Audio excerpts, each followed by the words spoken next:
बड़े सूबे बलूचिस्तान की हिस्ट्री को शॉर्ट में जानेंगे कि कैसे ये पाकिस्तान का हिस्सा बना, वहाँ क्यों और कौन दहशत फैला रहा है, जियोग्राफिकल इंपॉर्टेंस को भी देखेंगे। बलूचिस्तान पाकिस्तान का सबसे बड़ा सूबा है।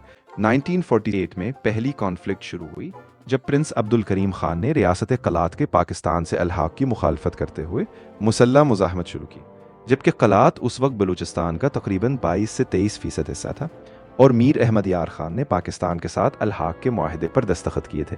उसके बाद 1958 में दूसरा कॉन्फ्लिक्ट नवाब नौरूज़ खान की लीडरशिप में वन यूनिट पॉलिसी के खिलाफ शुरू हुआ। 1963 में तीसरी कॉन्फ्लिक्ट नवाब खैर बख्श मरी की लीडरशिप में हुई, जिसमें सुई गैस की आमदनी में हिस्सा लेने का मुतालबा किया गया।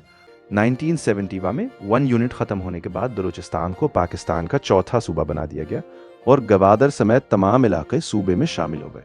1971 में चौथी कॉन्फ्लिक्ट दोबारा नवाब खैर बख्श मरी की लीडरशिप में हुई, जिसमें BPLF नामी पार्टी बनी और सेंट्रल हुकूमत के खिलाफ आर्म्ड रेजिस्टेंस जारी रही। 2004 के बाद से पांचवीं और मौजूदा दौर का कॉन्फ्लिक्ट नवाब अकबर बुगटी और मुराद बलोच के गिर्द देखा जाता है, जिसमें provincial resources like natural gas पर कंट्रोल और राइट्स की डिमांड्स की गई और बाद में 2006 में नवाब अकबर बुगटी एक फौजी ऑपरेशन में हलाक हो गए, जबकि 2009 में मीर सुलेमान दाऊद ने आज़ाद बलूचिस्तान कौंसिल के क़याम का ऐलान किया।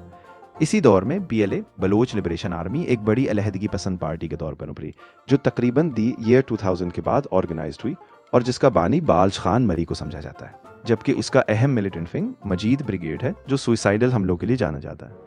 इस पार्टी की मौजूदा लीडरशिप एक क्लियर सेंट्रल सिस्टम नहीं रखती, बल्कि बशीर ज़ेब को अहम फील्ड कमांडर और हिरबईर मरी को सियासी तौर पर ज़ाहिर शख्सियत समझा जाता है, जबकि BLA के कई कमांडर खुफिया तौर पर एक्टिव हैं। BLA पर ईयर 2020 के कराची स्टॉक एक्सचेंज हमले का इल्ज़ाम है।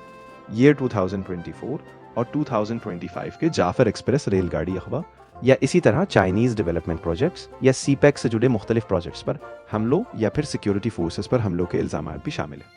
बलूचिस्तान जहां सोने और तांबे जैसी धातें ज़मीन के नीचे मौजूद हैं, जो पाकिस्तान की किस्मत बदल सकती हैं। सैंडक और रिकोडिक शामिल हैं, जहां सोना, तांबा और दीगर धातुओं के बड़े ज़खायर मौजूद हैं। गवादर पाकिस्तान के लिए इंतहाई अहम पोर्ट है, जिसे 1958 में ओमान से ख़रीदा गया था। 1977 में डिस्ट्रिक्ट बनाया गया। ईयर 2002 में गवादर कोर्ट की कंस्ट्रक्शन शुरू हुई और ईयर 2009 में ये वर्किंग स्टेटस में आ गया था, जबकि गवादर की तरक्की के लिए Makran coastal highway, M8 motorway, Gwadar development authority और इंटरनेशनल एयरपोर्ट जैसे प्रोजेक्ट्स भी बनाए गए।